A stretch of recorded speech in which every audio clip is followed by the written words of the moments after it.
Sorry, I should have specified that you'll need to be looking forwards.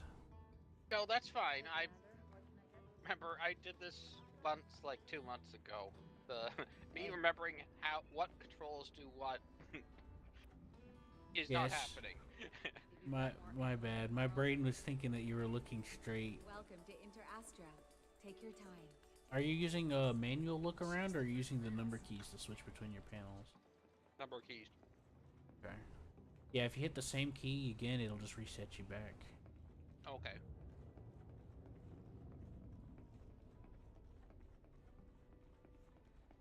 Well, my problem wasn't that I was still thinking you were looking at the screen. For some reason, my brain like reset, and I completely forgot that you were going to be looking at another screen. I thought you know, Okay, it says auto launch complete. yeah, you should be good then to start seeing how it feels.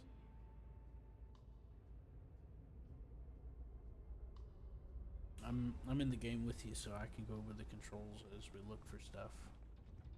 No, this is basically doing what I want it to do now.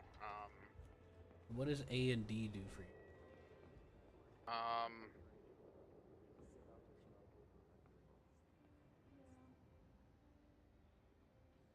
I'm not entirely sure.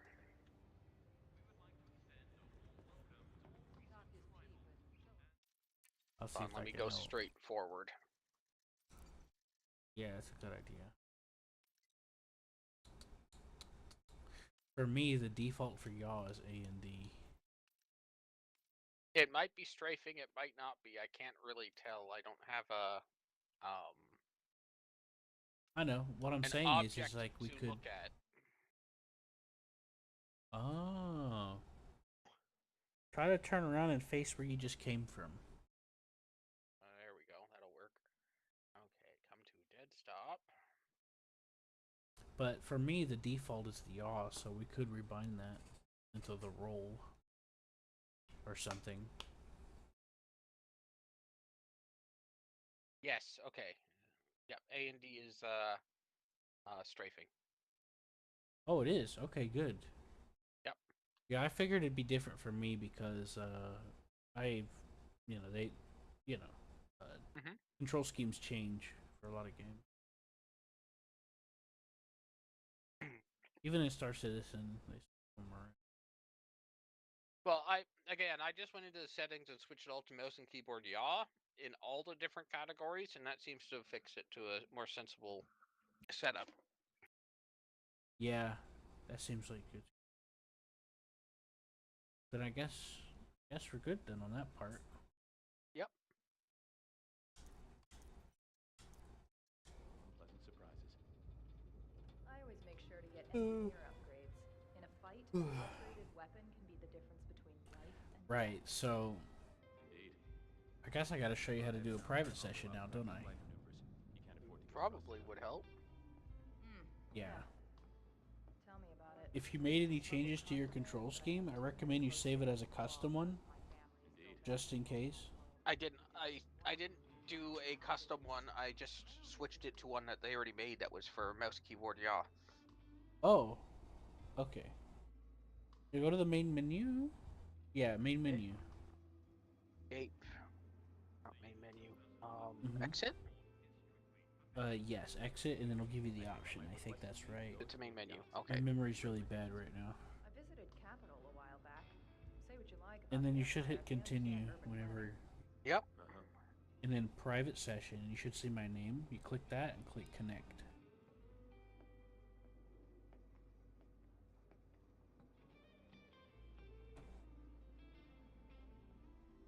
This job is giving me migraines. Come to think about it, you're lucky. You didn't pull 3 back-to-back shifts in the last 7 days. You know what? Constant shift changes have ruined my sleep schedule.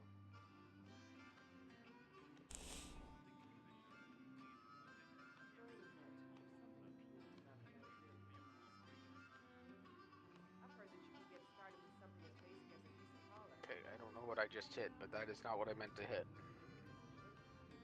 Fine. The option's yours. Ah. Boost. Okay, that's what I hit.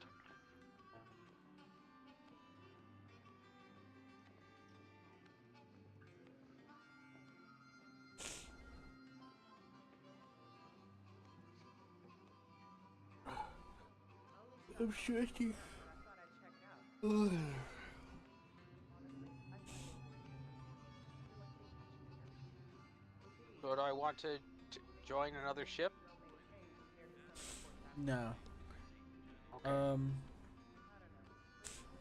So, okay, so I'm gonna have to explain a couple of things that we can make this do for the moment. Yeah, I can get you to pop over to where I am. Using that method.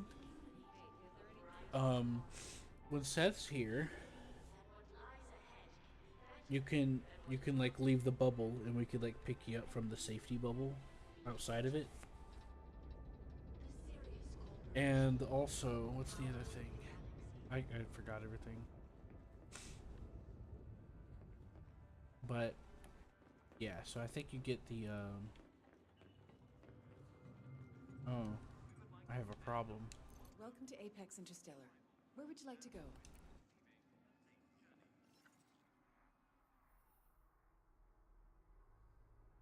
I am not at the place I should be.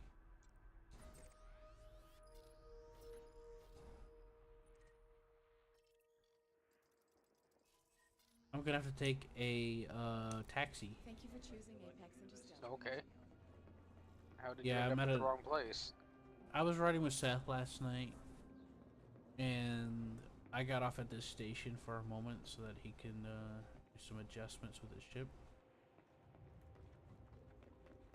And well, it's either I pay for my ship to be transferred, which will take a little while, or I take a taxi, and that's Okay. what I'm gonna do. Taxi. Which I haven't done this in a long time, so I'm honestly not sure how it's gonna go. I know John did it. You could do it too, actually.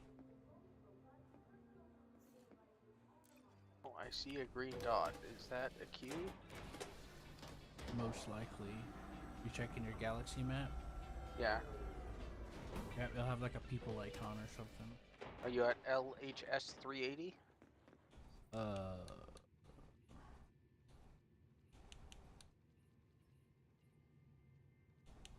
Holy cow, this is a big galaxy. Yes, I am. I Okay. am there. I'm about to leave from there though, because I'm hopping on a Yeah. shuttle. And do you know where you're going? Yes, I'm heading to Shinra Desera. Desra, is there a search function? Yes, at the top. Just type Shinra, I think is what it's called. Hold on, I don't even got Yep, the name yep. right.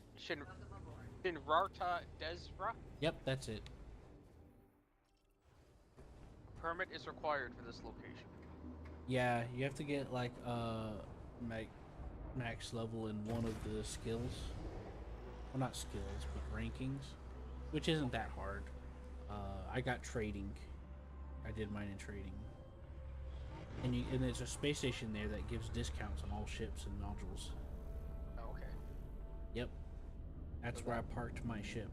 That means I need to land again, correct? Well, what's your plan? I don't know. You said I needed to get a certificate or something. It's a synth kit? Certificate.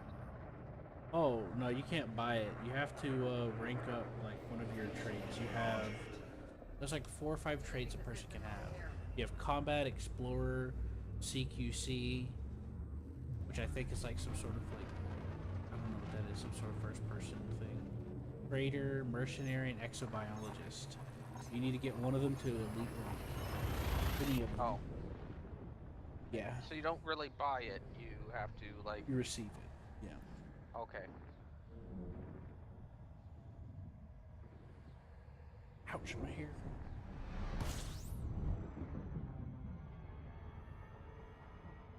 Woo-wee.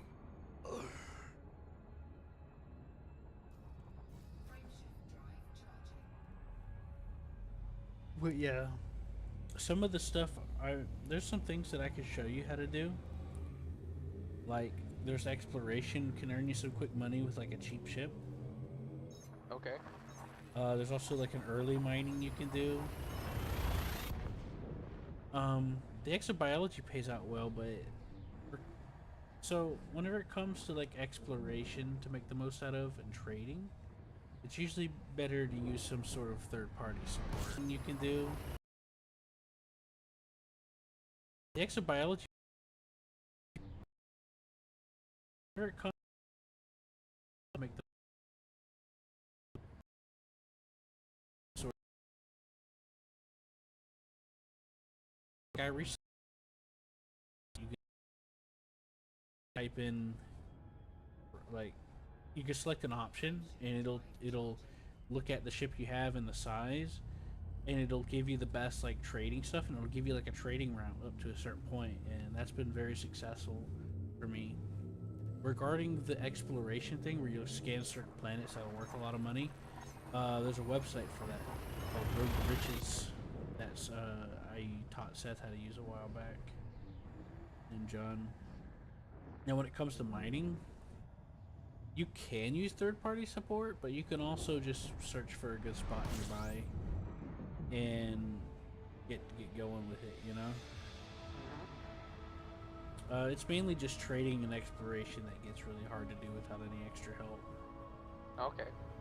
Because trading has become incredibly vague and laborious. I mean, it's not as vague as it used to be. There are ways to find out certain things now that you couldn't before. But even then, you know, it's still best. And those are the methods I found that are most useful. But regarding combat and mining and stuff, you can kind of wing it to some degree. Because all you gotta do is scan like you just gotta know what sort of planets to look for, which isn't that hard to find. Mainly planets with rings, asteroid belts. And you send a probe and it'll tell you where hot spots are. And then you just go to the hot spot, you know? Mm-hmm. So, yeah. So, the exploration and trade are usually the easiest to get started with. They require little to no upstart capital, except for maybe the trading, but you can do it with small stuff and work your way up. The mining, you can start off with the smallest one too, but you have to look up kind of a guide to like see which ones. Well, no, you don't have to look up a guide. You just need a little bit of cargo space, and you have to buy a couple of modules. Like, you have to buy a few things to make it work that's required, like mining lasers, or there's two different types of mining. You have the one where you blow up the big asteroid and it's really cool, and then you have the lasers. Passengers inbound with Apex 472. Got a landing pad for me? Oh shit! The person in the shuttle, ABC in the shuttle is like verbally asking for permission to land. That's pretty cool. That's pretty immersive. She has a funny, like Daria kind of voice, like "You're coming into land," you know, like a little nasally. That's funny, but worth it.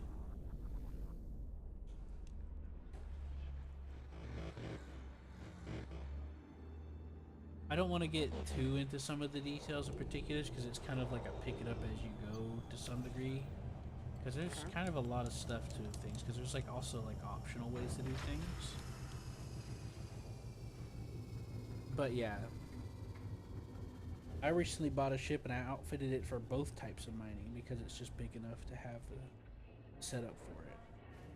Probably better off going with laser mining to start with, but it's usually easier just to do exploration or combat. But hold on, I think my controller's giving out. Yeah, hold on, I gotta take the battery out.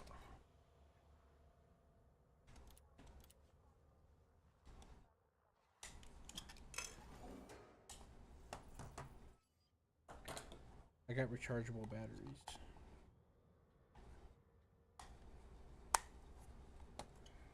Ain't that nice? Yep.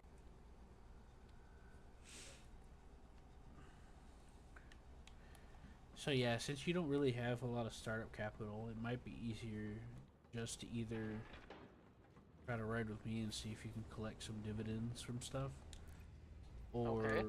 we could get you started on doing some exploration stuff. Either's fine. Again, I don't really know what I'm doing in this game, so like I haven't taken any quests because I don't know if quests are like time limited or anything. So I'm like, you know what? I'm just not gonna do it till I figure out the basics on how things work. They usually tell you if they're time limited. They usually are, but they're usually giving you like days or like 10s and 12s of hours to do it, you know? Okay. Why am I getting this? Are you docked right now? No. Okay. Um. Well, I'm getting in my anaconda here.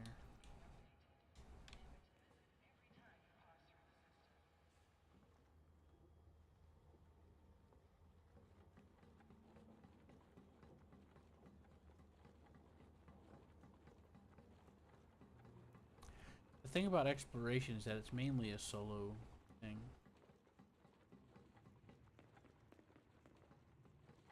And the reason why it makes you money is because the system data and the planets that you scan, you can sell to other places. They'll pay you for the information. Oh, okay.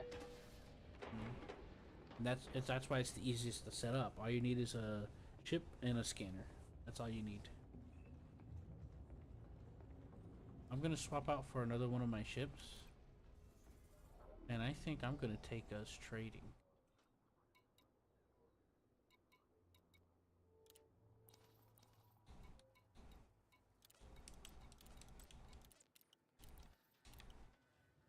There's also group quests that you can take as a group. I'll be over here if you need any help. What are you in the market for? As well. Take your time. That's what the ones with the little blue ring on it mean. If you ever saw any of those.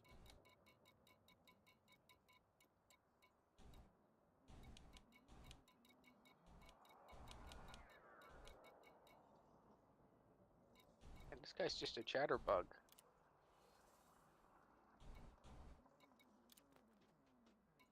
Oh, is he giving you a praise? He's giving me a mission or something. Oh yeah?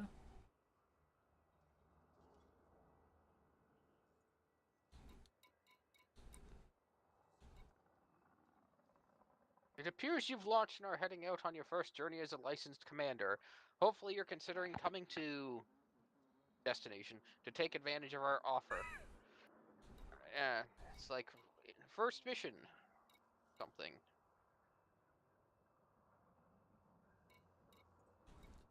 Usually your missions will be on the, I think, number 1. It's like the left panel.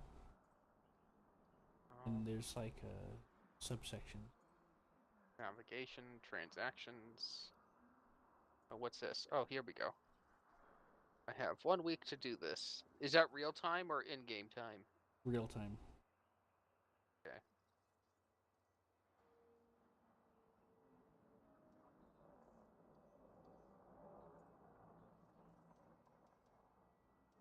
Well, you might as well go ahead while I sort out what ship I'm gonna use. Okay. You should be able to see it if you have it like activated or accepted on your map as a blue globe icon. Okay. Yeah. Where was that? It's number 1, and there should be a section called This screen. System. Okay. There's also a hotkey to bring it up, but I don't remember what it is. I think it's Control G or something. Yeah, Control G I think is for Galaxy Map. No active missions in the system. Check the sector.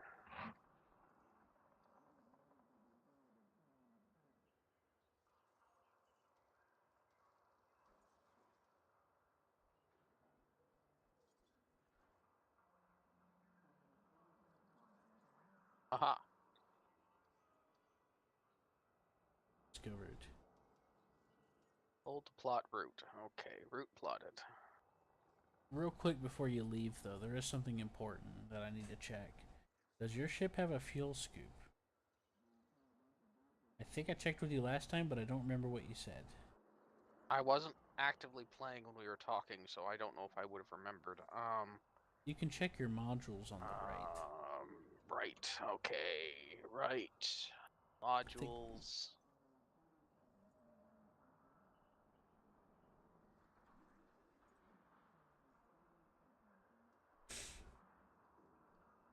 I don't see a fuel scoop in this list. Uh-oh. How far are you going to be jumping? Is it to another station nearby? Um, So, you went to the galaxy map to find it, right? yes. Okay. Da, So, da, da, da, da. Here. There. Galaxy map. Um, it should say how many jumps to get to the 2 target. jumps. Mm, I think you should be okay. You can either get a try to It get a won't. fuel scoop, huh? It won't warn me if I don't have enough fuel. The map usually does, but I don't know. It'll have like fuel here, and then it'll show like a dotted line afterwards. But if it doesn't say that, then you should be fine. But if you want to be sure, it's better to just go ahead and land and pop a fuel scoop on. It should be cheap for the size of your ship. Okay. So to land, I go to communications. I'm in the habit of always wondering to know if I have a fuel scoop, so that makes me nervous because I'm just used to worrying about that, you know. Again, I I don't have any idea. Right. Okay, contacts, Chamberlain's Rest, You're gonna Rust docking. request. Yep. Dock. I have to Yep. get And if you're closer. yep, you gotta be within I think 7 kilometers.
So when you land, you're gonna you're gonna bring up the station services menu. Okay. Yeah, it'll be up the front, and there should be a section called outfitting. I hope Okay. it'll be on the bottom right panel.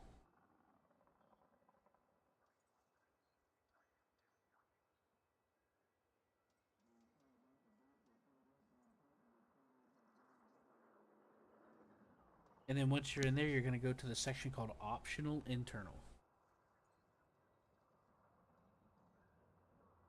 And there should be, hopefully, a free slot or two in there for different sizes. Okay. Local services.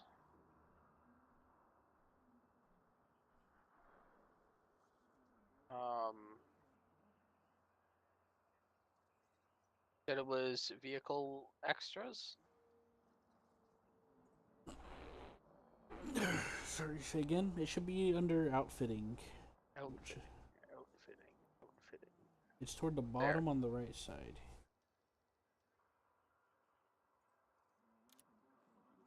When you're ready, InterAstra will be happy Yep. to help you.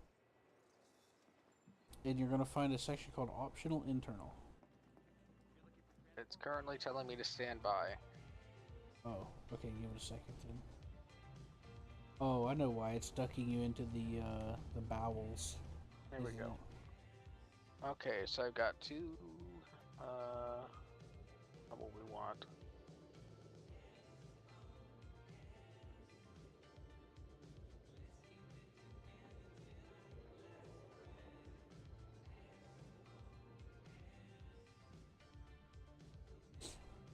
But we have nothing stored.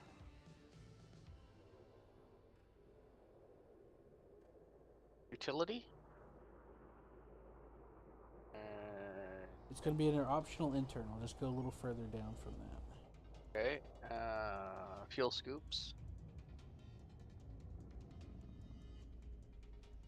Okay.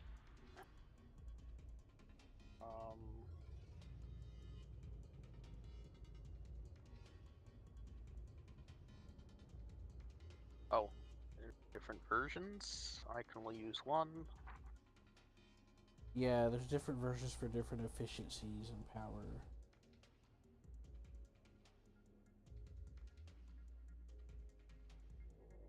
Purchased.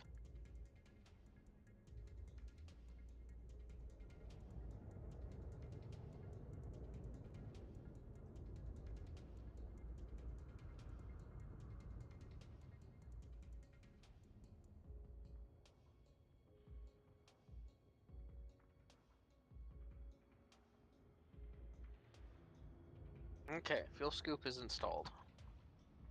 Okay. What sizes do you have available, by the way? Like 3, 4, 1, 2? Well, 1E, which I'm guessing is the smallest.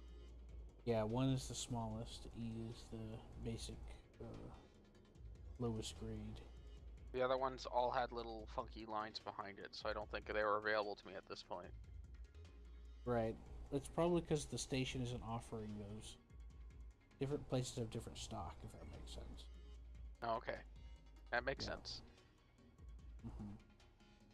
So I'm done here then? Yep, you're good to go.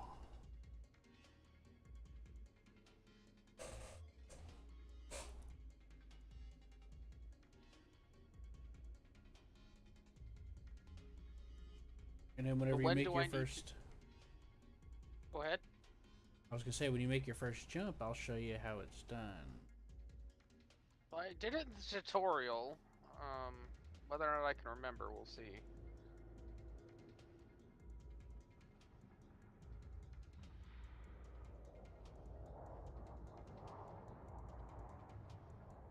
Okay, so 1. Navigation. Galaxy map. Mm-hmm. There, okay. My route.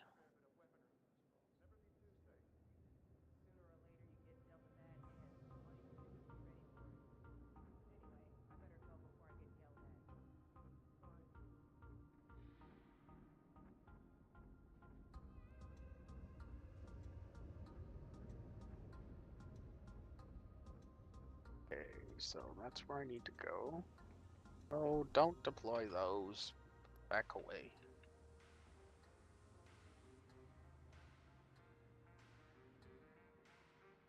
I'm sorry, what was that last thing you said? I zoned out a second. Oh, I'm just having some control issues. Okay. Why? Yeah, go ahead, scan me. Why can't I get out of mouse look? Hello. No, don't deploy the stupid guns. Let me see if I can help you. I think it's called Relook or something. Let me take a peek. Well, I went into it by hitting the middle mouse button, but the middle mouse button is no longer taking me out of it. I see.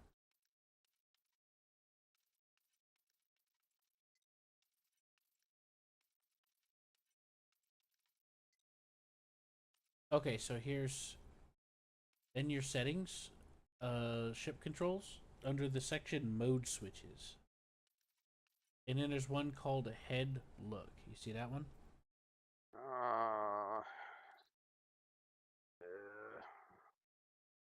look. Mouse 3, yes.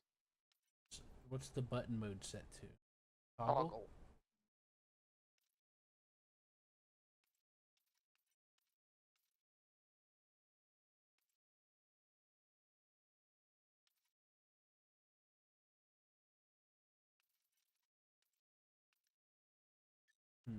There's another one called head look mode. I wonder if that's got something to do with it.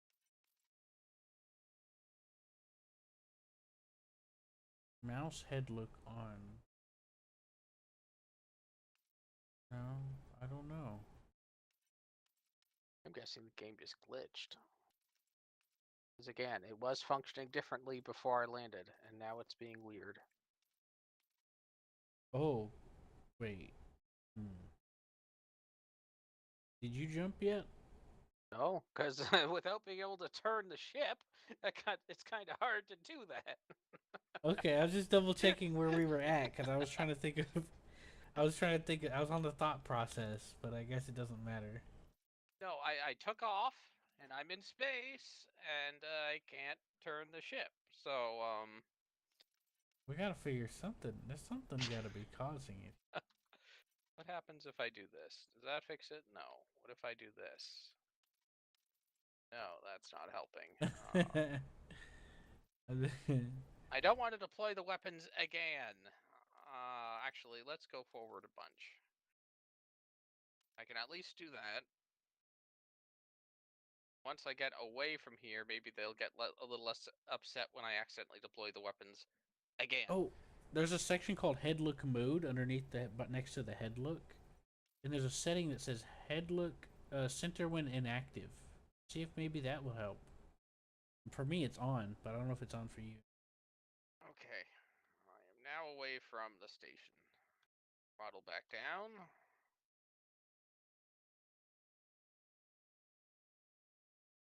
Okay. Escape options.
Oh, come on. Web browser.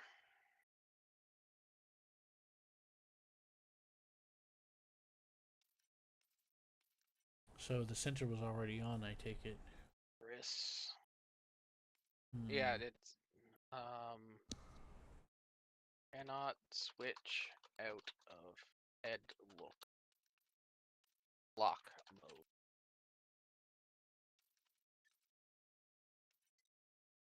I'm looking through to see if there's any other things that might interfere.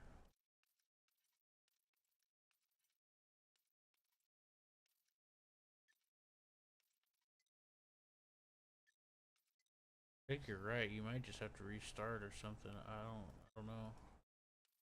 I just got worried that it might be being caused by something else and it will happen again.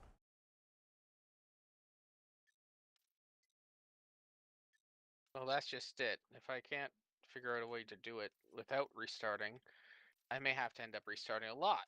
So I'm gonna see what I can do first.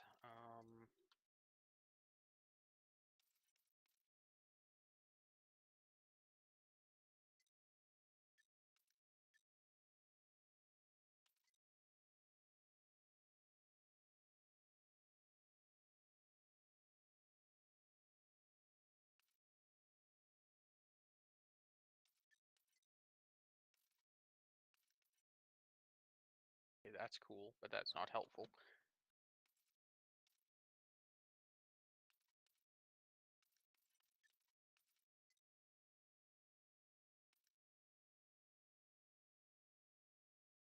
Auto docking controls, where are you? Here, let's try shutting you off. Okay, will that give me controls? No, it will not. Okay, well, so much for that theory.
The weird thing is, it's acting as if I'm not in headlock mode. Just I am. That's weird.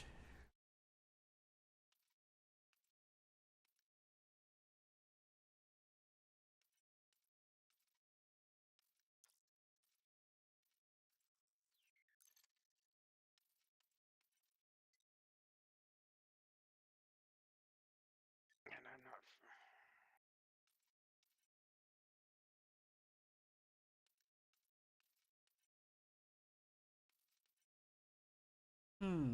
Try numpad 0. I know it sounds weird, but I found something called free camera. I don't think it's I mean, related, but it's making a noise whenever I do it, but it's not switching my modes. okay, then never mind. Just thought it was worth a try. Oh, it was. I'm not complaining. Excellent, because I was.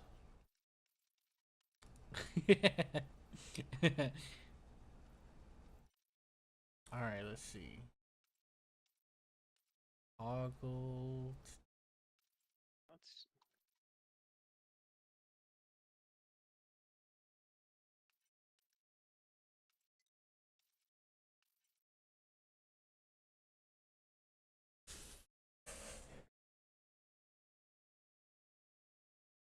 Hmm.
Okay, well, Google isn't being helpful whatsoever, so we will just try quitting and coming back.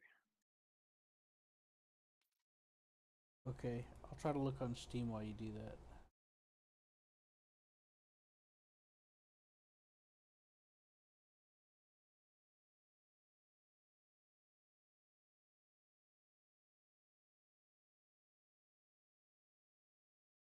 Right way to do it, this way.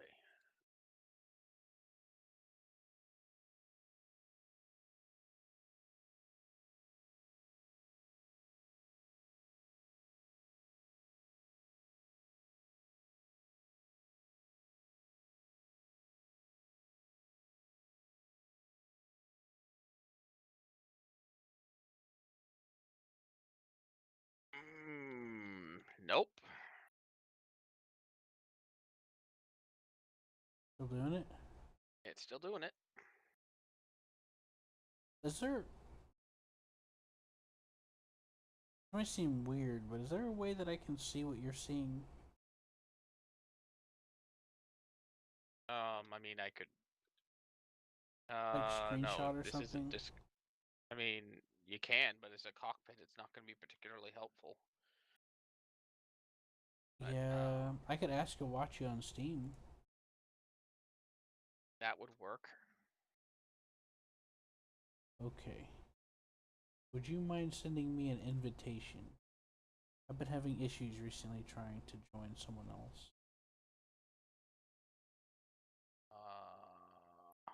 Just, Like to watch? yeah, that's exactly.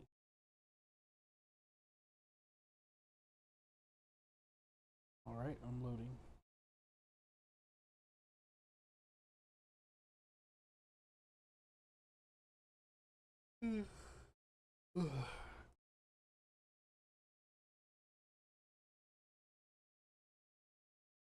Okay, I am in view of your screen now. Okay. But, I mean, moving the mouse turns it around, hitting the middle mouse button, which is supposed to control the headlock, doesn't do anything. Did you try to rebind it just in case? I did not.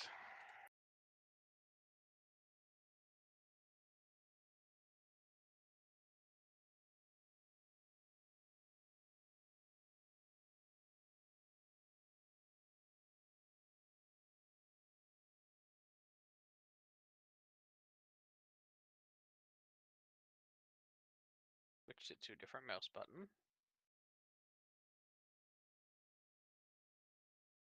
It's still not doing anything. Okay. There's another section under headlook mode called headlook default state.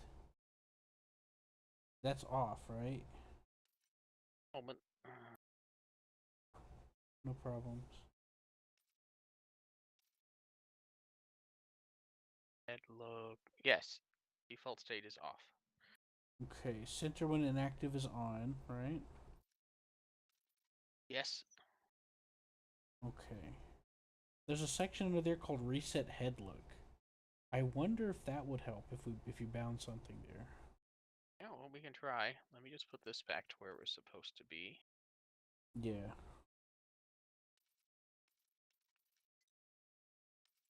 Back to 3 for some reason.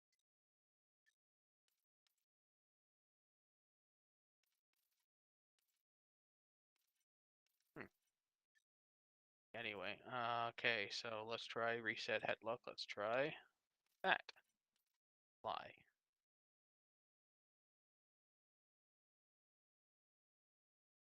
No, that's just switching back to the middle. Okay, well. There's let's see. Axis mode is okay.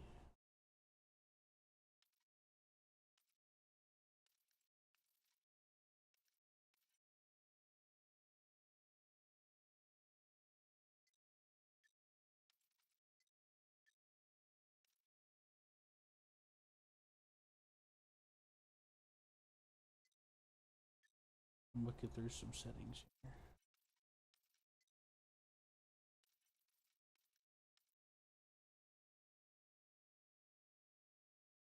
Yeah, that's not for the one.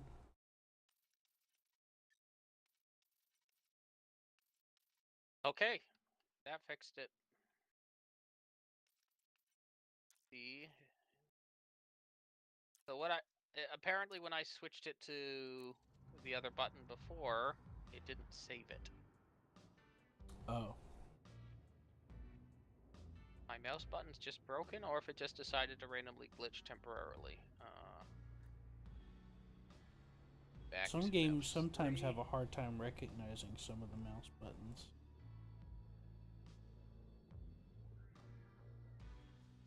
I honestly don't know, but that's just I've seen it happen in some games.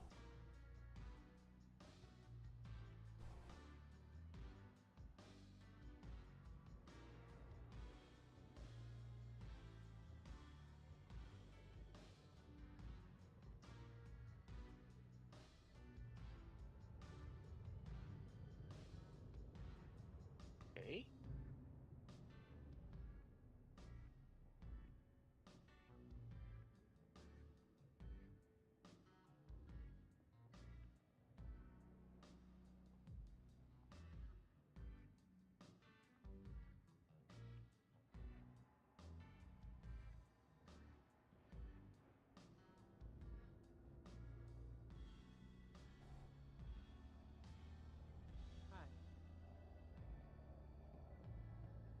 Yeah, it's not even detecting mouse 3 anymore. Saying that it was bound to something else. Oh. Don't ask me. Okay, so I can just bang into this key and that's fine.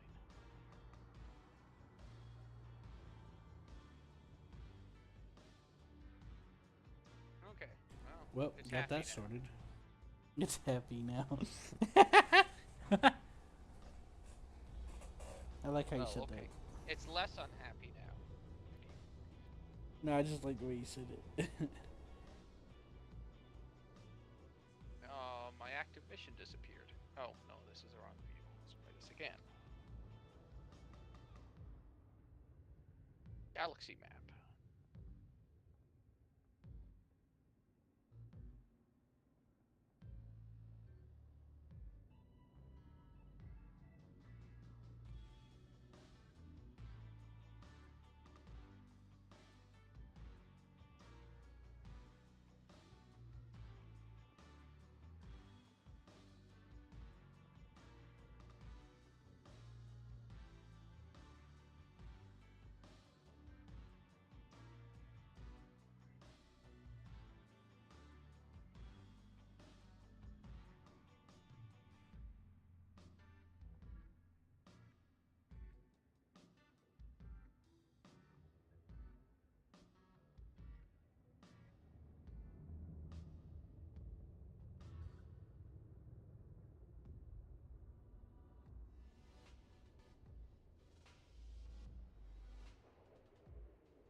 Memory serves.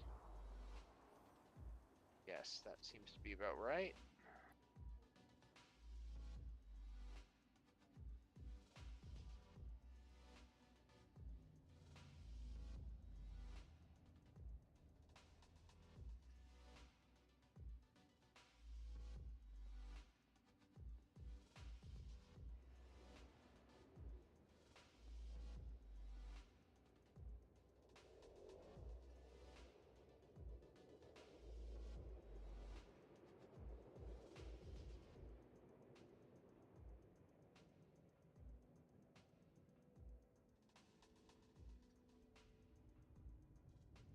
Okay, so before I make my next jump, how do I use the fuel scoop?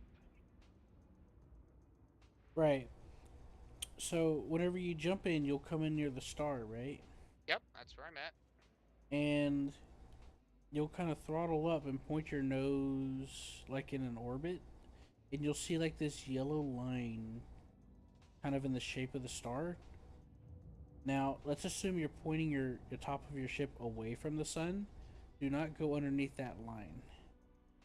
Do not pass the line closer to the sun, because you will drop out and you'll be in big trouble. and you basically just circle the sun or slow down or whatever. You know, there's different ways to do it, but just keep an eye on your temperature. And on your little radar thing, if it's red, it means you're close enough to start taking heat from it,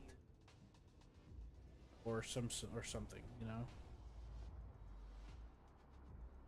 But you're gonna have to take heat at most of the time anyway, so you'll just have to manage it, you know. Okay, so start flying towards it. Don't fly directly at it, by the way.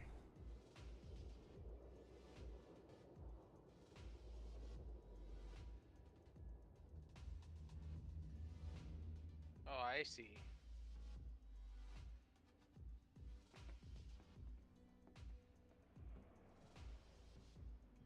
Yeah, and the scoop opens automatically.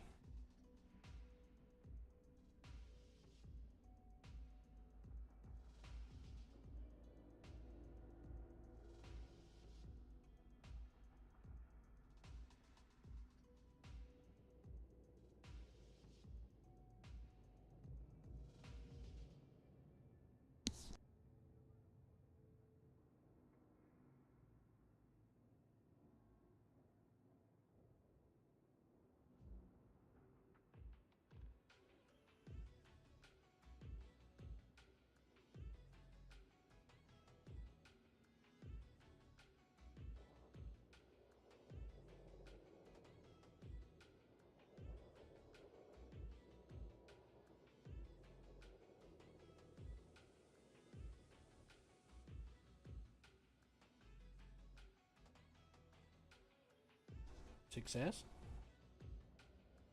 Mostly. I'm almost fully filled. Awesome.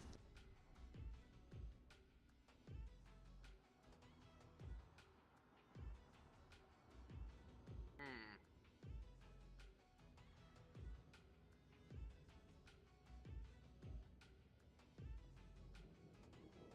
Well, apparently I went too close.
no longer seems to be moving. Good to see you. There's some kind of safety override I have to turn on or off. Could you repeat that last part? My ship no longer seems to be moving. Is there some kind of safety override I have to shut off? No, no. You can usually just throttle up or down. I'll take a look. I'm at full throttle. It's I'm not not going moving. anywhere. Oh, did you actually turn off flight assist? Look on the Oh, top would I- right. What am I looking at? It should say assist, flight assist off, or something like that, or assist off in red letters. I apparently went too close to the sun, so it said it shut the engines off. But Oh, I don't know. Let me see what you're seeing on Steam. I'll pull it back up. Okay, I see. I think. Or did you close it? What? No, I didn't touch anything. Um, According to my thing, I'm still live at the top right. So yeah, it's frozen for me. let me You might have Nice. damaged your engines. If you're in your modules, you should be able to see, like if your engines are damaged or anything. well, If I so, do have damage to systems, but nothing's below 80%. Except for the docking computer, and it's only 79. It still should be fully functional. okay. And you're throttling up and down and nothing's changing, and you do not see assist off on the top right. Correct, I do not. My modules are all showing that they're online. Okay. So on your modules, you see on the left side where there's like a little checkbox. Yep, they're all filled. Okay. That's how you toggle them on and off, by the way. Let's see if we accidentally turned your flight assist on.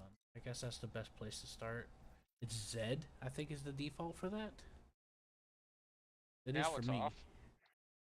Okay.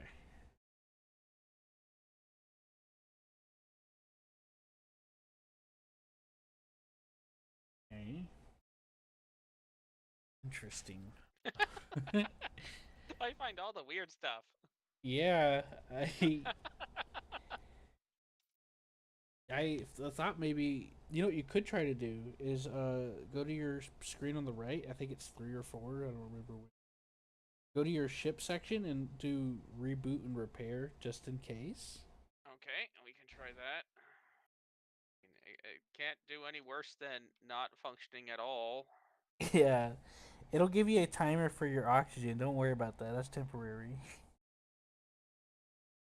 That's because it's shutting the whole ship down, and it's kind of like, you know, it's cannibalizing some parts a little bit. You don't lose it; it just balances them. You know. Mm-hmm. I mean, it's a shot in the dark, but we'll see. In the meantime, I'm gonna try to see if I can look in my controls and see if I can figure out what happened. Repair Light sequence throttle. completed. 0 modules repaired. Okay, What worth a happens? try. You're using WNS for throttle, right? Yes. Okay.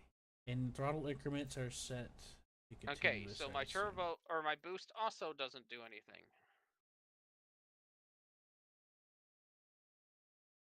I mean, it's Is your making landing all. gear down? No, my landing gear is not down. Is your cargo scoop out? No, my cargo scoop is not out. Hmm. You are finding all the interesting ones. I wish Seth was here.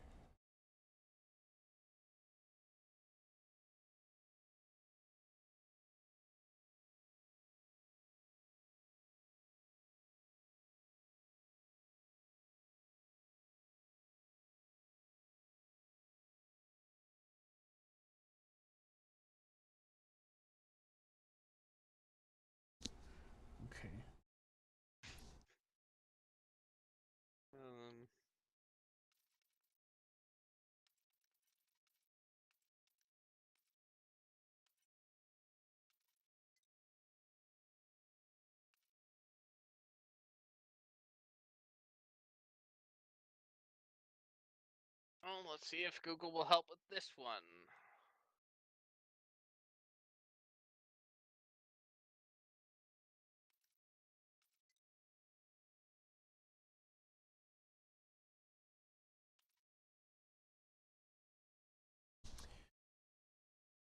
There's a setting called alternate flight controls. I don't think they would have an effect on this, but maybe there was a chance that's bound to something.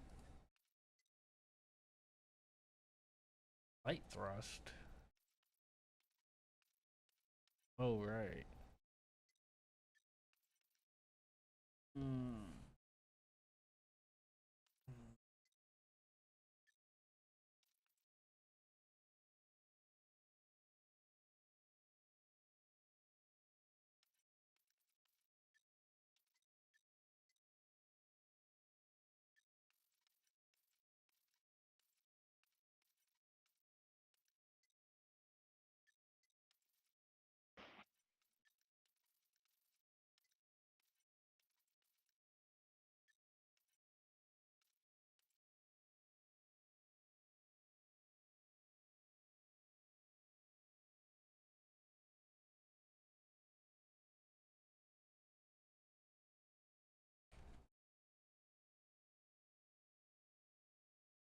Okay, so let's try this solution.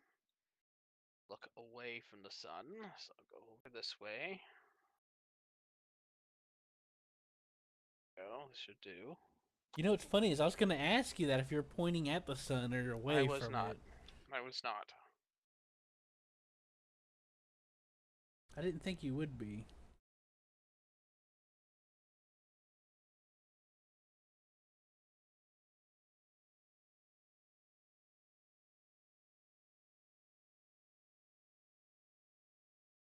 Yes, I will be taking heat damage. I have no choice in this matter.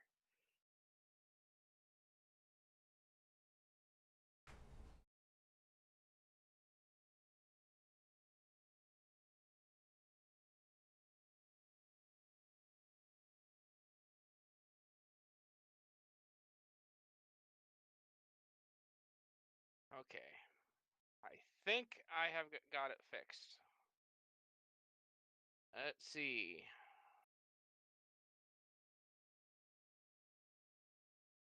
Yes, okay, I got it fixed.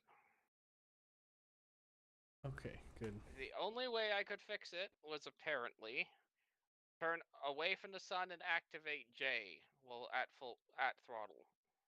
That's an interesting thing. Apparently the safety feature basically uh shuts off your engine thrust and but prevents you from taking more heat damage. Interesting. I haven't. Yeah. I don't know if I've experienced that specifically like that. But if I ever drop out like that, I always immediately point away, throttle up, and then I'm just throttling fine. Well, Don't know again, if I, throttling wasn't the solution. It was throttling while activating J for your fast drive. yeah, interesting. Finding all the little nooks and crannies. Well, I would have be nice to actually do it without, killing a good chunk of my ship, but Yeah. beggars can't be choosers. On the bright side, you'll be able to repair at the other place. Whoa, whoa, whoa! You're assuming that I'm gonna get there without having something else terrible happening. I like to be optimistic sometimes. I like to hope for the best. But I don't assume the worst necessarily, but I don't assume it will always go 100%. Take all the time you need. Okay, so where's my heading?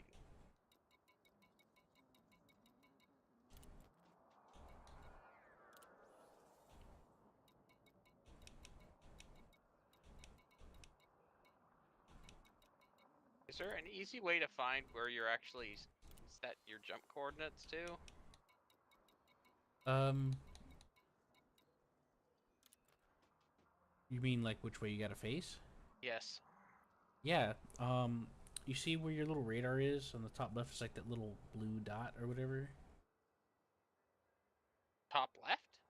Okay. You see the little radar at the center of your forward facing, at the Yes. bottom. Just in the top left of that little circular radar, there's like this little circle with like a crosshair. Yeah. There's a little blue orb in there somewhere. Okay. Well, that blue orb appears to be targeting the sun. Oh, you'll I don't really want to try warping into that. try. What's your target ahead button? I'll look it up. Give me a sec. T. So hit that, and that should clear the sun being targeted. Take all the time you need. It's now targeting some Diamondback Scout. Okay, that's just bad timing. Do it again.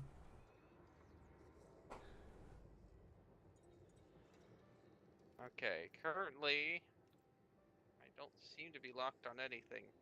That little circle isn't visible. You might be in the system that your objective wants you to go to.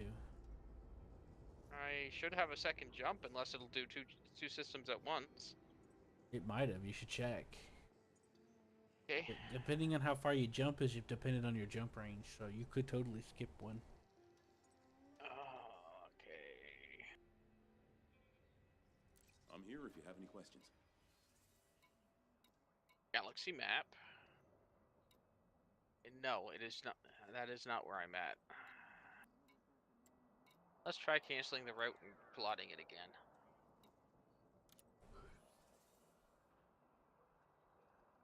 Maybe that will make it happier. Maybe.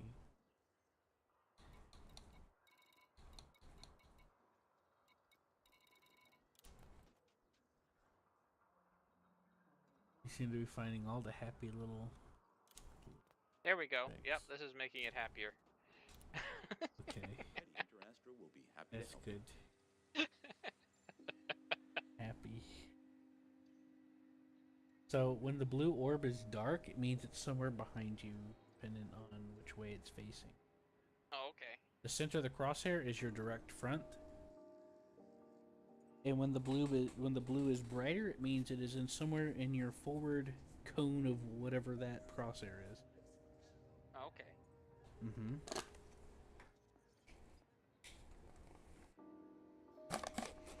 Yeah, so that's what you use to point your nose where you need to be.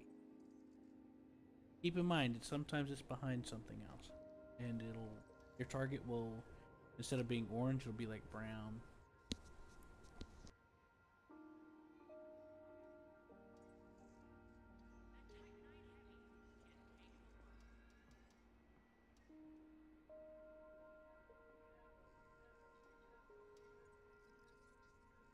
Welcome to Interastra. Take your time.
If you want to know more about our ships, just ask.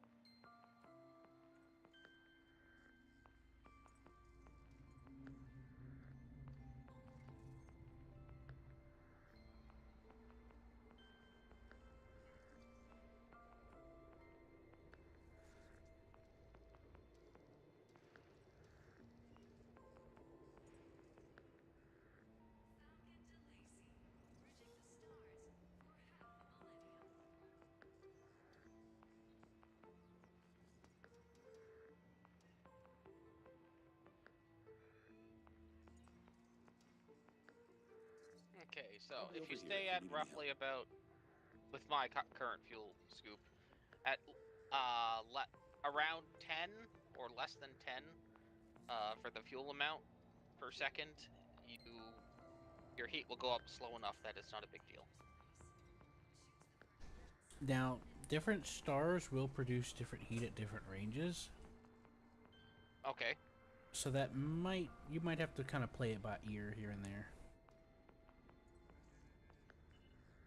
Fair enough. I mean, as long as your heat doesn't get above 100, you won't take any damage. Yep. So what I would do is I would just play with it, try to get like the highest percentage I can at a time, and then just kind of dip out a little bit, you know? Because it's a consistent rate no matter what. You can even throttle down and just sit there once you find a good spot. And it'll just keep scooping. Yeah, I just went really, really slowly around it.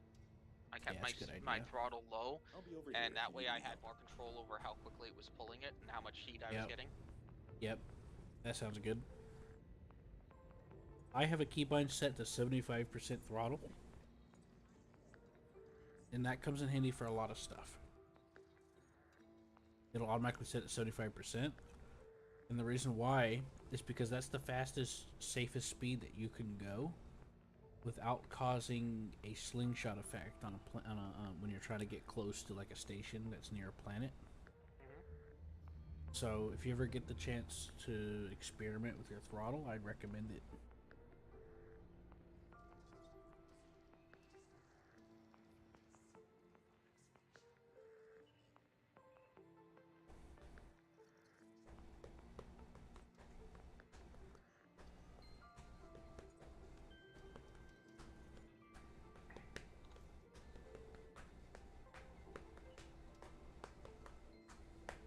If you need any advice, just let me know. I'm gonna throw something together to munch on. Okay. I can still hear you. Yep. But yeah, that's interesting. I feel like I've seen it before. I just don't remember about the sun thing. My first question was going to be, are you pointing towards the sun? And my next question was going to be, I wonder if we tried to jump while facing away, but I didn't ask. I should have thought about it. I just overthought it too hard. That's fine. We figured it out eventually. I'm sorry. Okay. That's good then. I'm happy. The head's starting to bother me. Well, if you need to get off, that's fine. No, it's because I didn't eat much. I figured I was set for the rest of the night. I'm trying not to eat a whole lot because I don't feel like I have a whole lot to eat. You know what I mean? Victor Astra, take your time.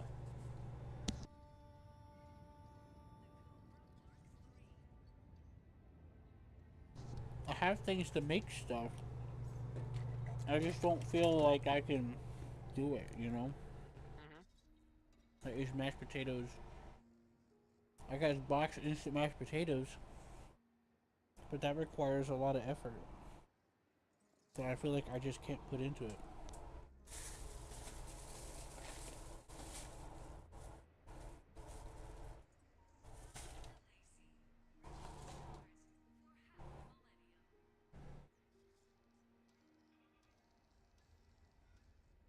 I tried calling Seth on the phone earlier. Oh, okay. Yeah, he's probably passed out.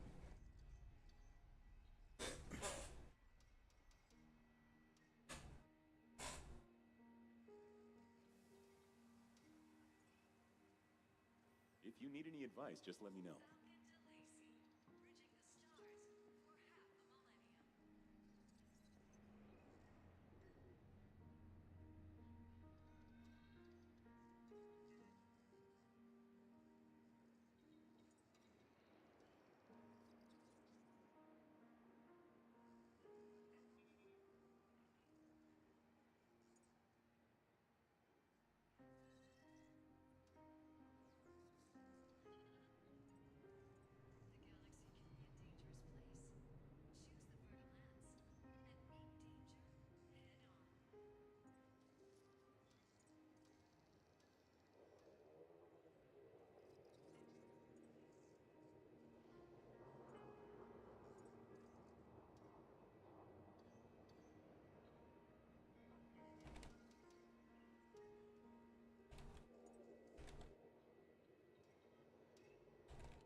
Welcome to Interastra. Take your time.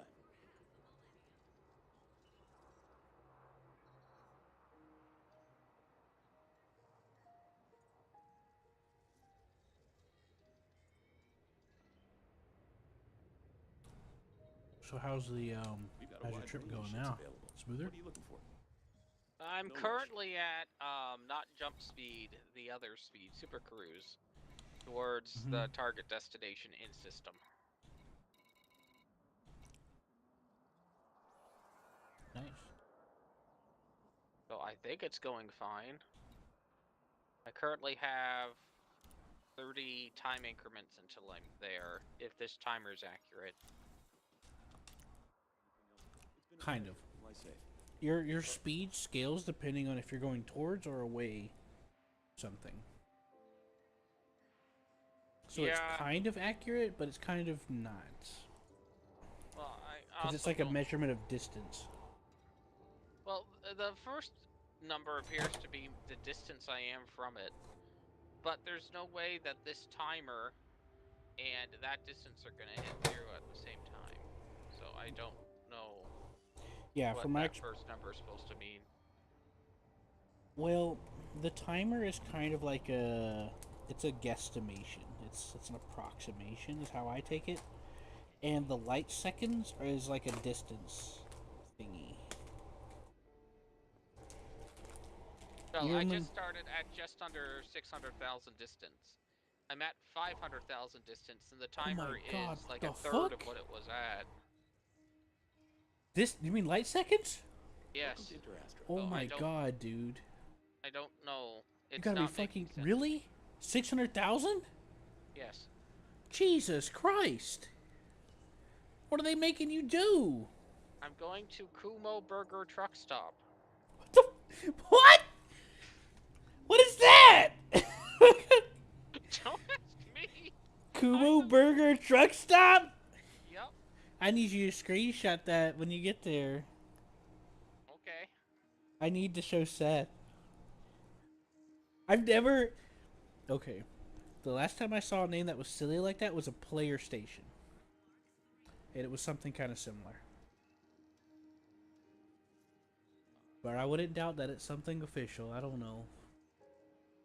I haven't been in that area for a while because once you leave, you can't come back unless you have a new character.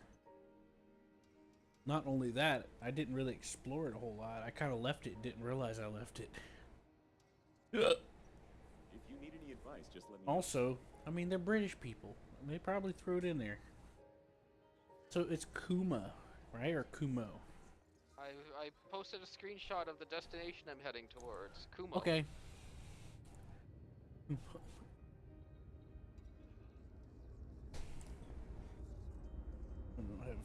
Oh my.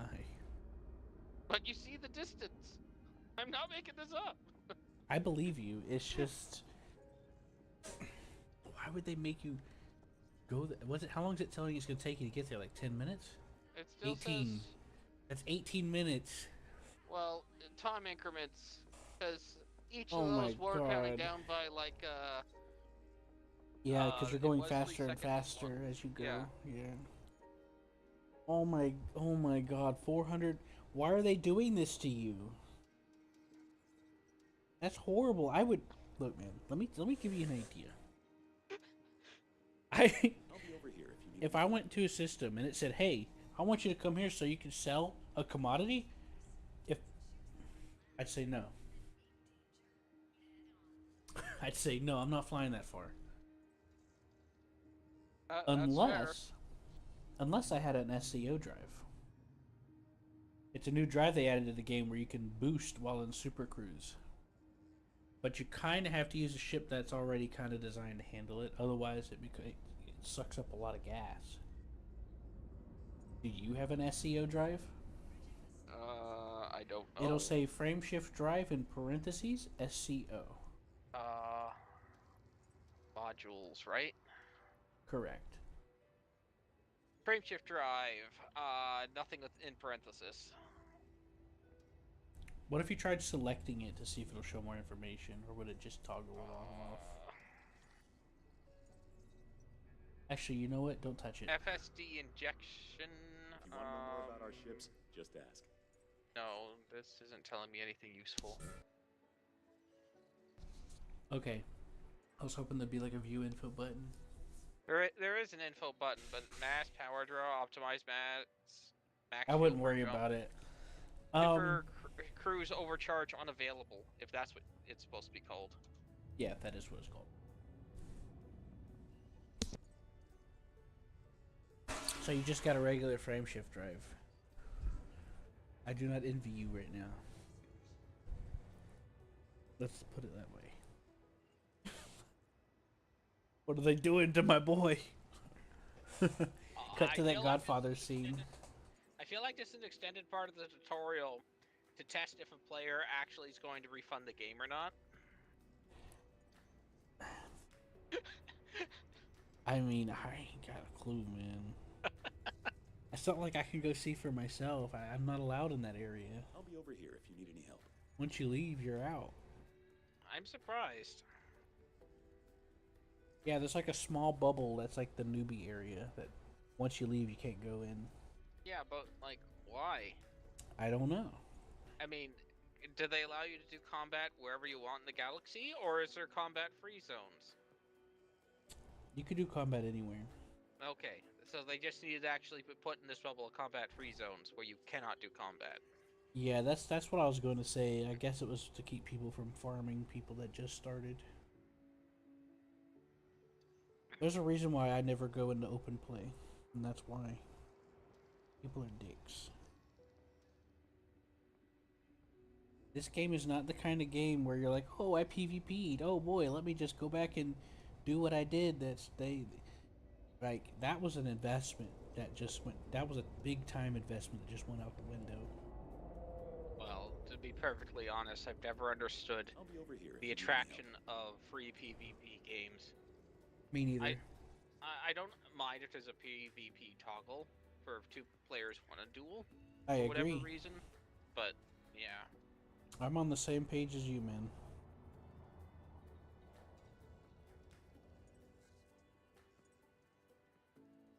Well, the main reason why I could deal with War Thunder is because it's not based off of like an RPG thing. You know what I mean? There's a bit more involved. You know what I mean?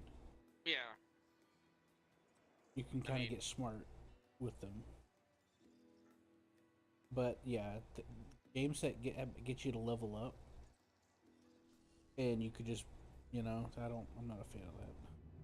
Well, even worse is ones like Call of Duty. oh, what was that really big named RPG that had absolutely horrible graphics, but it was huge anyway? RuneScape?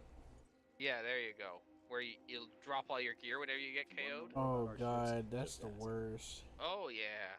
The new version makes it different. The new version of it, the RuneScape 3, is actually different. It looks a lot better too. I actually like it. I like the RuneScape 3. Not so much the older one.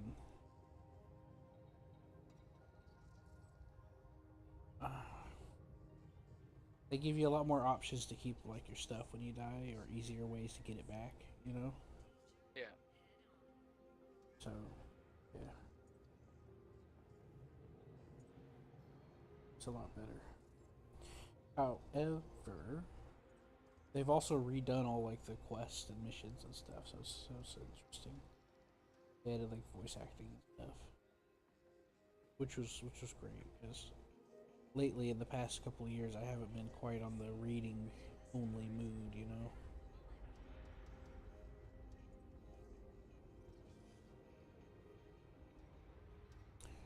It's because I did a couple of jobs where I went over a bunch of data for like a bank and a call center and stuff, and I just got burnt out on reading.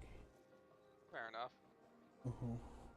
Not only that, but I had to read under pressure.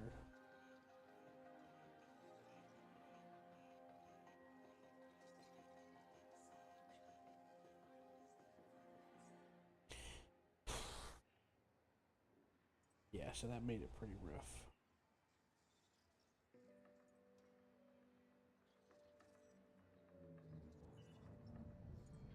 So yeah, I lost some of my I lost a bit of patience when it comes to reading, and it kind of starts to make my head hurt when I try to force it. That's fair. Yeah, it can't be helped. It is what it is. But I'm coming back around.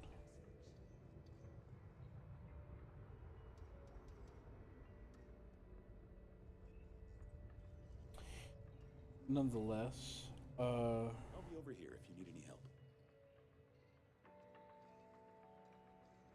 oh right. So what I find especially annoying is, let's say you play a shooter and like Planet Side or Call of Duty or whatever, and it's like, okay, you get to level up and unlock this objectively superior weapon because it has better stats. And it's got, and like you just level up to get it. There's no like special skill requirement or anything, you know? Hmm.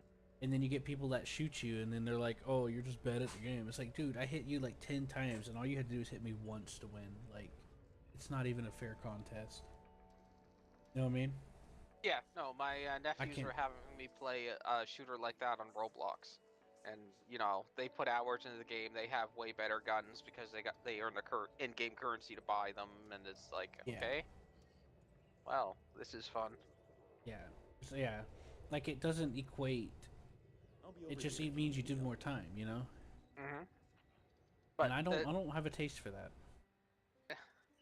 the same in theory applies to War Thunder, though.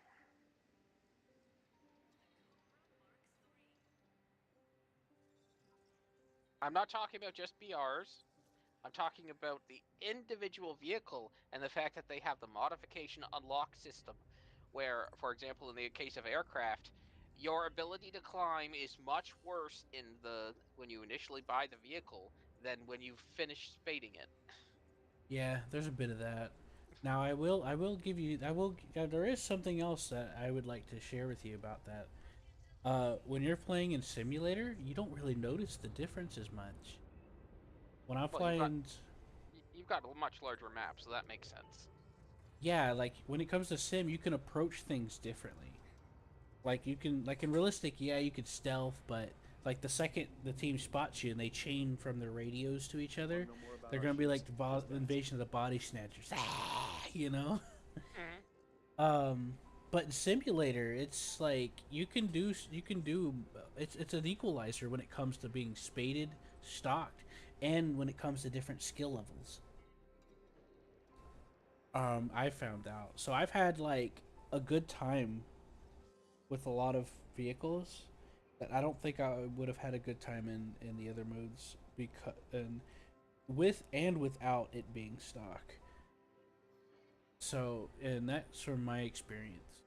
I've had a lot more fun with playing simulator in general overall because of the way that I could just freely approach things certain ways. If I'm, like, Yeah. oh, I want to go do bombing.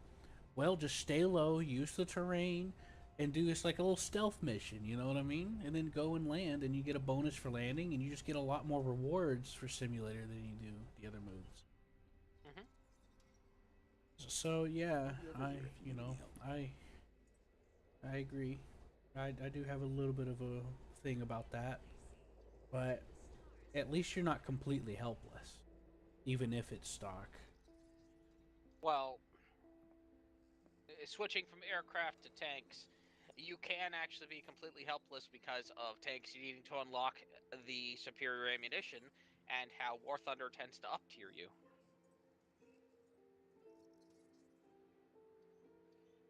I mean, I have had the opportunity once or twice where I have been fully down tiered while I'm Hmm. in a heavy tank, and it is hilarious watching everything bounce off me. It's Yeah, not fair for them. it's not. 100% not fair. Yeah, but that's also a skill divide too. Yeah. Yeah, a lot of it comes down to know-how. Cause like I'll be in a Tiger H1, and you could just aim for the cupola, and that's one of the weakest parts of the tank. Yep, I'll be even over at the here if front, you you need can any shoot help. my barrel out. You know, you could aim for the gun manlet at the flat spot where the machine gun is and shoot through that. So there's a bit of in between on that. Now here's another good point about Air Simulator and to some degree Tank Simulator as well. In Air Sim they have BR brackets. Like let's say it's 5.7 to 6.7. Well, you cannot fight anything above 6.7 when you're fighting in that bracket lobby. and you could bring anything below that. As long as you bring at least one plane within that bracket, you could bring whatever plane you want below that battle rating wise. Okay. And that's another reason why it's interesting, because let's say you're doing 6.0 to 7.0. Well, guess what? You're not going to see 8.0. That means you're not going to have to deal with later Cold War jets like you might in Air Realistic, you know? Oh, that's fair. So that's another reason why I enjoy it to some degree. But then again, I don't usually fight in those battle ratings in Air Realistic. If I'm doing Air Realistic, I prefer to do like World War II, like mid to late, but not 262 level, unless it's like 6.7 maybe if I'm feeling generous, because it's changed a little bit. So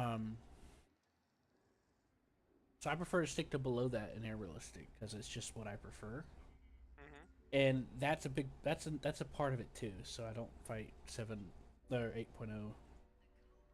But in simulator, I don't have to worry about that.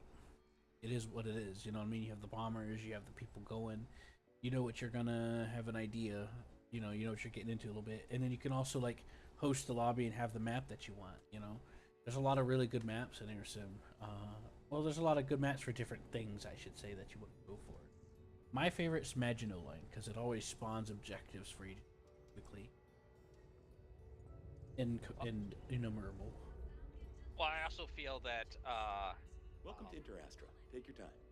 and during confrontation, also tends to not attract the um, kill obsessed players.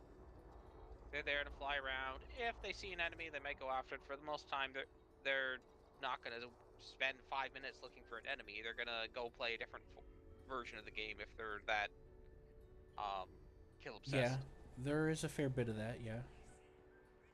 It's a bit more chiller. Like once in a while, you'll come in contact with an asshole, but Yeah. it's a little more chill. More people are a bit more understanding because you have some veteran. You see veteran players more commonly. So yeah, that is a bit of a good point there to some degree. There are some battle ratings where you do find more people that are more like 14.0, the current max battle rating. You'll see more people that are more gung ho about that, If you need or any when you advice, get really just let me close know. to that at like 12.7.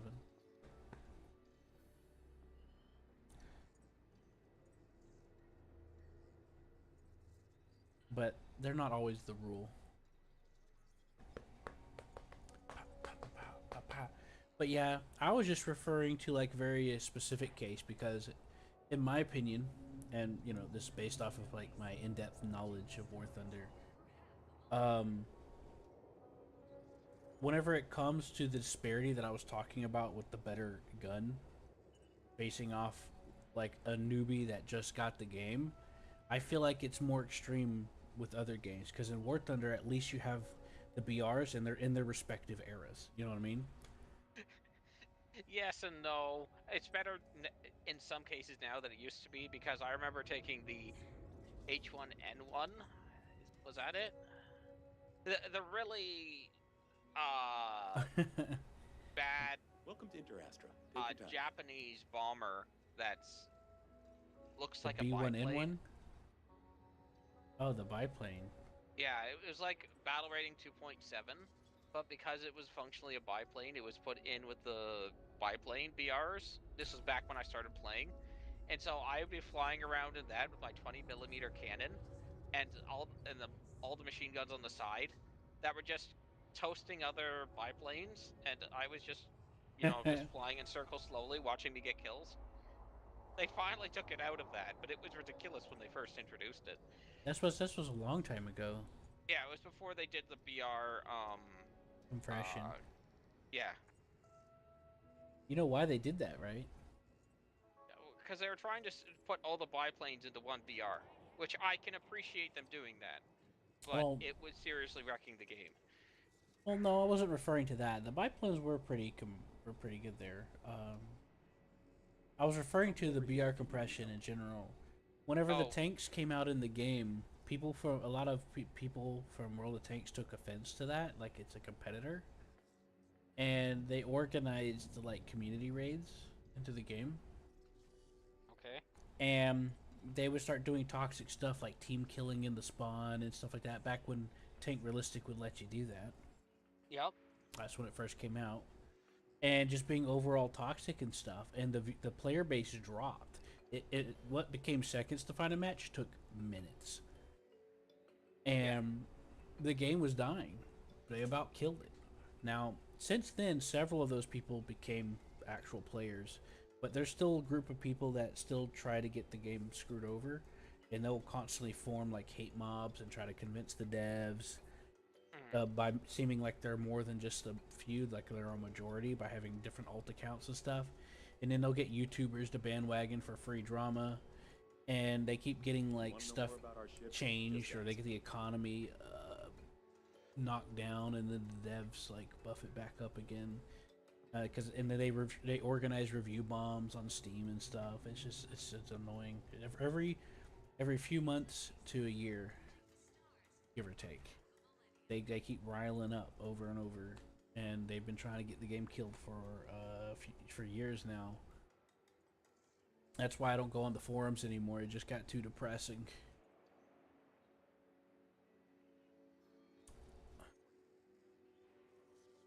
Anyways, that's part of why BR compression started to exist, because I mean it's a big reason why. I know they had to rearrange some of the BRs of some of the planes, but I'm mainly referring to how they had to compress like some of them into like a group. Yeah, I know. In a different I knew way. it was due to player count. I didn't know about the World of Tanks players contributing, but I knew that the player count of the game had dropped. Yeah, there was a big campaign about them doing it. That's I've seen a lot of stuff. I don't want to get too into it because it really makes me upset. It's like, geez, you know, can't have nice things sometimes. So that brings me back around to the enduring confrontation thing you mentioned. There used to be something called simulator operations mode that you could choose to do instead, and it was kind of like air realistic map or slightly bigger, and you'd have like arcade spawns where you'd have like one life per plane in your lineup, and you'd have like bomber spawns in the air and stuff like that. It was just a quicker get into thing, you know. And that's what actually got me into sim, believe it or not. That's when I got some of my first air sim kills. Okay. And they were really good ones. Like this one time was one of my first kills was I was chasing this, I think it was a British plane or something. It was kind of like an American British plane. And it was kind of getting dark because the sun was starting to go down. It was getting darker and darker and darker. And I was starting to get night blindness from the lit up crosshair in my cockpit. So I turned it off, and then I shot the guy down without a crosshair. It was good. That was one of my first kills in air sim. And that was with keyboard and mouse. As you requested. Hey. Whoa! It's so tiny. It's like it is look like a truck stop kind of like from Spaceballs or something. Here's another photo of it.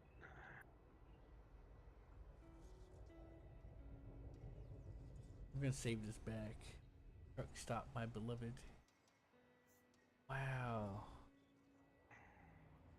Yeah, it's like one of those regular Welcome to Interastra. regular ones, kind of. So interesting. It's even got like a green color on it. Most of them don't have color like that. I mean, some of them do, but usually outposts you wouldn't think so. It really makes me wonder if it was made by a player. Oh no. That's crazy. I'm gonna save this back. Open. And I'm gonna save it. Show Seth. Oh my god, please help. That my regular. That's crazy.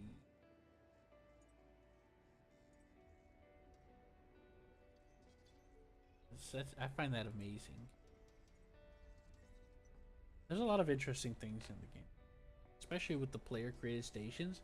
People have made some Welcome to broken ass Nebraska. stations. Take your time.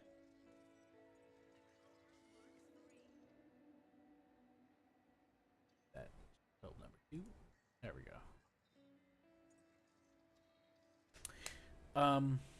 So yeah, so people complain that matches took too long in the game, and that was kind of their own fault because you can land and leave a match anytime you want with no penalty in aerialistic and stuff. But instead they would choose to chase a bomber around instead of ground pounding, like shooting ground targets to finish the mission. Yep. So they got together and demanded that match timers be brought down. It got brought down. Well, guess what happened to that mode I mentioned? It also was affected. Yeah. And I remember getting into a match and I took off and then it ended. Like it was like the timer got all screwed up, and then they got it removed. And now there's only one mode for sim now when it comes to during confrontation. Yeah. So it was kind of complained out of the game basically. Which I'm not too happy about. No, I know that back when I played I understand why it happened. It was basically in the beta testing phase. Well, okay, sorry. Beta testing is unfair because War Thunder kept itself in beta test forever. I don't know if it's still considered beta test, so we're going to call this alpha testing. And there was a ton of glitches, just a ridiculous amount of them. Like, you could only play a scenario for like 2 hours before the mission stopped spawning or stuff like that happened. You talking about the single player missions? No, for Enduring Confrontation when it first came out. Yeah, they're still working on it. Yeah, it's still work in progress. They keep updating it consistently. They initially, and I haven't heard them say otherwise. So I'm assuming they're still planning to have it available for all modes, difficulty modes. I don't know if they were ever planning on putting it into arcade. They did. They had an arcade version too. Okay. It's just that that was shut down because I guess there were issues. I know they were saying when they were originally developing this that this was going to be the basis of World War mode, or World at War, whatever they were calling that. But I don't know if World at War ever actually happened. They've done a few World War things. What they did is they made like this big map where it's kind of like a strategy game, and you have like people making decisions about units in the war mode, which can happen simultaneous at the same time across a large campaign. And the different fights that you wind up in is based off of what's happening in the campaign map. Oh, okay. And they're actually going to come out with so they shut it down for updates, upgrades, etc. And they're actually going to re-release it again soon. They recently did a short-term test for like the weekend, where it's like you have to neutralize SAM sites with like F4 Phantoms and stuff. Okay. And they're talking about, well, one, it's a fun mode for people to play, and two, they're testing it out for the World War mode. So it's not going to represent one-to-one how the World War mode is going to be with the scenario, but they want to make sure it's working because these are like AI controlled ground-to-air munitions and stuff, and these are like they were using like I think it was like Vietnam War ones where they're like the big missile strapped to like a launcher, and how that works. So it was a testing bed, and they're talking about they're gonna have another season of World War mode coming out soon. Oh, okay. Which I played a little bit of it, and it was actually pretty neat. What I tried, I liked. It was actually pretty fun. Like you could just hop into anybody's war, you know. You don't. It doesn't have to be locked to only clans. It can be, but it's rare. And even with clans, they can have it open. To fill bodies, and like I did this one battle where it was like defend against approaching enemies, and they had air power, and we had our vehicles to defend, some spay, and we had these recoilless rifles going against the enemy tanks that were advancing, and I think some of them were AI as well. But they were players, and it was really interesting scenario.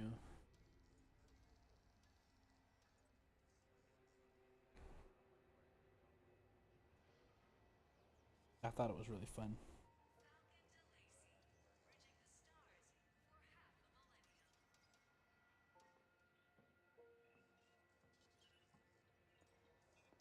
As far as I know, If you need any advice, just let me they know. still hold their vision about having like the grand scale combat.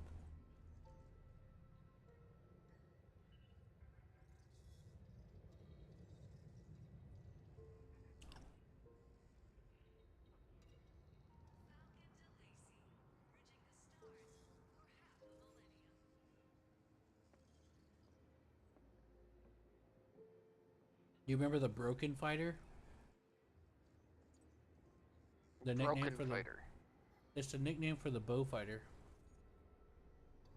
No, I wasn't aware it was ever called the Broken Fighter. So way back in like 2012, 2013 in the beta, the British plane called the bow fighter. I am familiar with that plane. Continue. Yeah, people started calling it the Broken Fighter because there was something wrong with it that kind of made it overpowered. I Oh, forgot what it okay. was. That was so long If ago. you need any advice, just let me know. Well, when I got it, which was not anywhere near back in beta, unless you're talking about beta back when tanks existed. Mm-mm. Um, No, tanks didn't it exist as a playable thing back then. okay. I don't think I got the Bowfighter until after tanks came out. Yeah, the bow Um, fighter was pretty and fixed by then. it it wasn't just like most heavy fighters. It did not work well in the game. It's because Gaijin doesn't design the missions that it was made for. That's unfortunately the problem with a lot of the heavy fighters in the game. Yeah. Because my understanding is they're supposed to be bomber hunters because they can go up to that altitude and long distance. So they can either escort or attack bombers. And Gaijin doesn't do maps like that. Well, I don't remember at the time, but If you need they any did advice, start just let me giving know. like interceptor spawns to help them be able to engage the bombers more, uh, like they're supposed to. No, the problem is though, fighters generally can climb to that altitude Mm-hmm. as well, particularly the Right. ones that are designed to climb. I can't Yeah. recall ever getting my bow fighter to a bomber before fighters got to it. I well, I'm not sure when exactly, but I've managed to do it a lot. But my time frames are not very good. I'm not sure when and where. And when it came to Well, ground attacking heavy fighters, I practiced with that and found some success with those too to some degree. yeah. Like the ME410 with the 50mm cannon. Um, I used to go in and shoot out the convoy and then like, get out of there. And then with the ME262 with the 50mm cannon, I remember climbing up after bombers and like shooting them long range. And then just bugging out. But my memories are a little scattered right now. But yeah, I do know what you mean though. It can get pretty rough. What I tend to do, if I were to hop into realistic battles right now, I would kind of like climb up to the side instead of directly at where the bomber will be coming, and then I'll try to like do like a wide circle to be like really far from the enemy team, so they won't like detect me right away. And then I try to come in at like like an angle to intercept the bomber that way. Yeah. Mm-hmm. That's what I I would do. yeah. I know I was one of the few players that actually enjoyed playing bombers back in the day, and unless people decided not to try and climb to fight the bombers, I was pretty much always intercepted.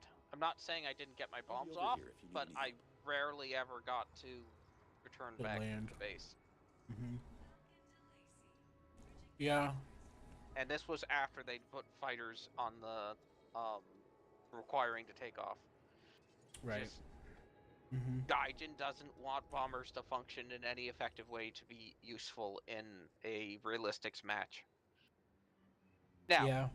the few times that they actually ran events that were scenarios and not just your generic plug and play matches, some of those were actually designed to play aircraft right, but they didn't run them very often. Yeah, there's also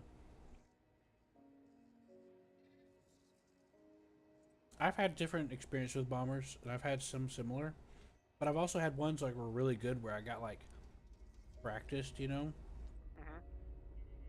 and I was able to do a lot because I practiced, or I'd maneuver the bomber to put the fighter in a position that'd make it easier for me to hit him. And sim and realistic, mostly sim though, at least recent memory. But another thing I like to do is go low. In realistic, I like to do it in sim especially. But in realistic, if you can stay outside of 10 kilometers and they're not looking your way, you can avoid being navi spotted. And they would have to visually see you to figure out where you are. Most of them don't. So you just coax on in like a B-17 or whatever it is you want to use down low, and you circle. I mean, you do like a wide, like you come in wide where you can line up all the bomb points in one go. And it's feasting time at that point. And if anyone tries to go after you, they have to come in low. And since you're low, that actually puts them in a position to where they don't have a lot of options to deal with you, because they'll have to try to avoid the ground, and then they can't come at you from underneath. So you can put them to your rear or to wherever your best guns are more easily. Yeah. Because bombers are usually armored and gunned facing the rear and above. But you are talking sim, aren't you? I'm talking about realistic mainly, but okay. sim, you can do this. In sim, I have less issue dealing with people coming at me in sim because they have to find me first. Yeah. So I just stay like close to the tree below the horizon. But I was mainly referring to realistic, but yeah, you could do it in sim too. I like to call it stealth missions because it's just fun to think of it that way. Yeah. Again, I haven't played realistic air in literally years. Yeah. But my experience back then was a bomber at low altitude was just dead. My best hope was to have cloud cover, and then as long as there's even just patches of clouds, that gave me a chance to get where I wanted to go. Yeah, the reason why that works in realistic, while you're really low, they can't spot you as far away. They have to be really close for the spotting mechanic to work. And that's why it works that way. Okay. Because they'll have to visually see you, but they can't, like, automatically discover you. Well, that also depends on how much skill points they have in the detection skill. Well, you know, give or take. They'll have to get closer than 10 to spot you with the detection skill. Well, I don't know. It's been a little while since I've done it. But last I checked, it still worked. I know that I was detecting people at 8, but again, that was a long time ago. And I know that they've reworked how some of the skills work. Also, if you have terrain between you and your enemy, they won't spot you that way either. Correct.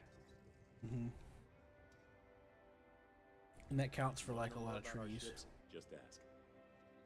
But 8 was a pretty ridiculous distance for realistic maps I was playing at. You're probably talking a larger BR, so larger maps. Well, the interesting thing about realistic is even though it's supposed to be like 8 or 10, they don't actually spot you until they're within like 6. Because they have to be directly looking at you, because there's like a pilot skill for like where the pilot's looking with the camera. So they have to be like watching you in order for you to like pop up as an enemy, you know?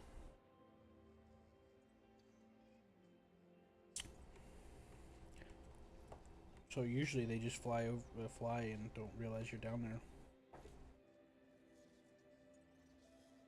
Especially if you do like a wide angle, like the way, like I was mentioning, you start off and you turn like to the left, for example, and then you slowly like work your way around to line up all the bombing points on your right. If you need any advice, just let me know. Whether or not people are spotted or not, there's also like a radio range in the game. I don't know if you remember that. Like different radios for different planes have different ranges, and if an enemy spots you and they're in radio, if another enemy is in radio range of that enemy, it'll daisy chain to each other. Yeah. But if you're really far out, they won't know. And you'll actually start losing information from your allies if you're really far out too, because you're out of like radio range. I'm not so much with supersonic. I'm not so sure as much with supersonic because I don't really do that in realistic. I got pretty good at it in realistic to some degree with some certain planes, but I prefer to stick to sim for that.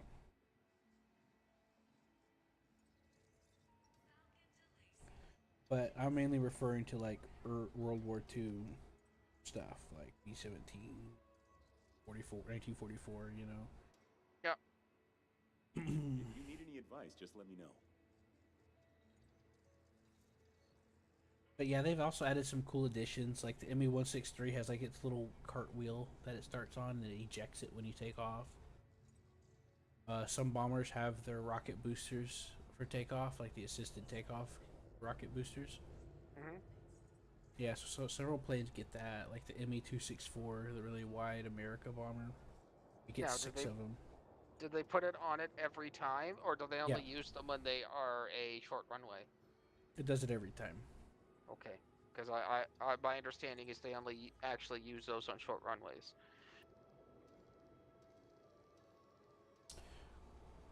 Well, to be fair, most of the time at that battle rating, you're not going to be at a super long runway anyway, so you'll be making use of it regardless. At least from my experience. Well, I didn't really play at that battle rating. I'm just Yeah, that's like 5.3, 5.7. I have Wanna know one more about our ships? jet. Just I've ask. got a premium that I got from an event. That's one of the early German ones, and Oh, I did nice. not like playing at that BR, so I didn't. Is it the 262? Yeah, that was one of the last events that they had that was like that when they did that. By the way, because you know they used to have like an events tab and all that. Yeah. Yeah, they changed it after that, where you earn mission score in regular battles and it multiplies depending on what difficulty you're on. It's so much better now to do events than it used to be. Yeah. I don't know. They changed it twice since then. The one that I was just listing the one that's currently the way they're doing it currently. Well, I'm gonna quit. I'm gonna log off shortly, but Okay, so what did the truck stop diner have for you? What were they sending you there for? just as a place to get quests, I think. I mean, I got paid 10,000 for going there, and then there wasn't anything else specifically for me to do.